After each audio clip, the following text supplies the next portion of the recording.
एक लड़की थी। कुदरत ने उसे खूबसूरती देने में कोई कमी न की थी।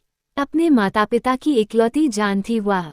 पढ़ाई करने के साथ साथ उसे चित्रकारी करना बहुत पसंद था। प्रकृति के सुंदर सुंदर दृश्यों को बड़ी ही बारीकी से अपने चित्रों में उतार लेती थी।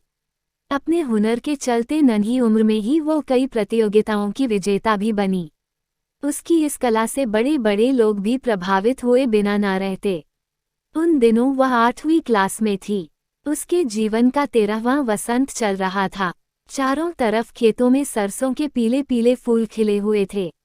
इन्हीं खेतों के बीच में उसका स्कूल था। एक दिन वह क्लास में बैठकर एकाग्रता से कुछ याद कर रही थी कि तभी प्रधानाध्यापक अंदर आए। उनके साथ एक लड़का भी था। सब विद्यार्थी उन्हें देख उठ खड़े हुए।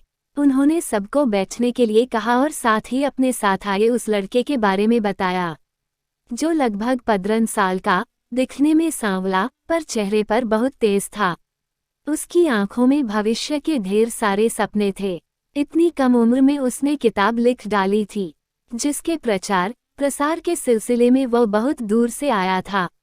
फिर उसने अपनी लिखी अच्छी अच्छी कहानियां सुनाई, जिसे सुनकर सब गदगद हो गए। उसने सब बच्चों से जीवन में खूब मेहनत और लगन से पढ़ने, लिखने और कुछ बनकर दिखाने की बात कही। सुनकर सबने खुशी खुशी उसकी लिखी हुई किताब को खरीदा। उस लड़की ने भी। फिर वह लड़का भविष्य में फिर अपनी नई किताब के साथ आने को बोलकर तो चला गया, पर उस लड़की के मन मंदिर में अपनी मूरत छोड़ गया। वो उस लड़के को खूब याद करती, उसकी किताब को बार बार पढ़ती और उसमें छपी उसकी फोटो को देखते हुए उसका जीना भरता।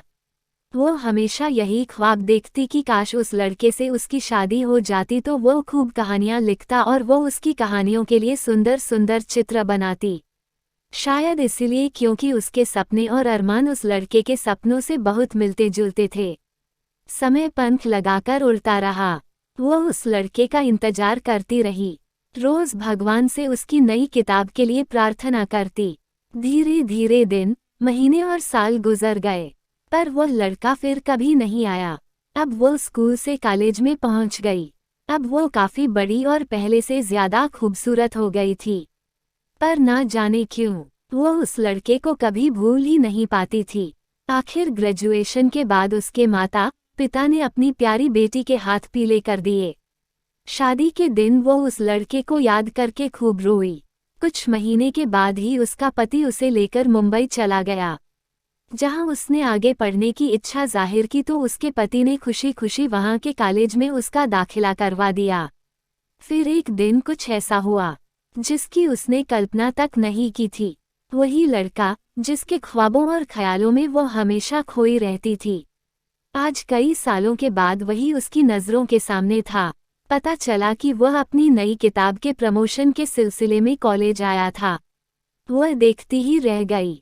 वो पहले से भी ज्यादा स्मार्ट और हैंडसम दिख रहा था, लेकिन चाहकर भी उससे बात ना कर सकी। बस उसे जी भर के देख लेना चाहती थी। पर इस बार वह अपनी किताब खुद लेकर नहीं आया, बल्कि सबको ऑनलाइन खरीदने के लिए कहकर चला गया था। बगैर उससे मिले वो एक बार फिर उसकी नज़रों से दूर जा चुका था। उसने भी एक किताब मंगवाई। ये किताब खुद उस लड़के की प्रेम कहानी थी, जिसे पढ़कर उसकी आंखें भर आईं। पढ़कर अब वो उस लड़के से मिलना और उस लड़की को देखना चाहती थी जिसे वह बेपनाह जान से भी ज्यादा प्यार करता था। संयोग से कुछ दिन बाद ही वह अपने पति के साथ गेटवे ऑफ इंडिया घूमने गई। वहां अचानक उसे समुद्र की तरफ देखते हुए वह लड़का दिखा। उससे मिलने के लिए जैसे ही उसने अपने कदम आगे बढ़ाए कि अचानक एक बेहद खूबसूरत हसीन लड़की प्यार भरी मुस्कान बिखेरते हुए उस लड़के के पास आई। उसके हाथों में आइसक्रीम थी, जिसे दोनों बड़े ही प्यार से हंसी खुशी से खाने लगे। पहले तो वह उस लड़की की खूबसूरती को देखकर शर्मा गई, फिर उसे एहसास हुआ कि उस लड़की के आगे खुद वह कुछ भी नहीं है और उनका आपस में इतना असीम प्रेम देखकर उसे अपना प्यार नहीं के बराबर लगने लगा। उसे मानना पड़ा कि जोड़ी ऊपर वाला बनाता है और जो होता है अच्छे के लिए ही होता है, क्योंकि हम जिसे चाहते हैं वो हमें मिल जाए तो वो प्यार नहीं होता है, बल्कि हम जिसे चाहते हैं वो हमेशा खुश रहे, यही प्यार है। सोचते हुए उसके कदम पीछे की तरफ मुड़ गए। अपने पति की तरफ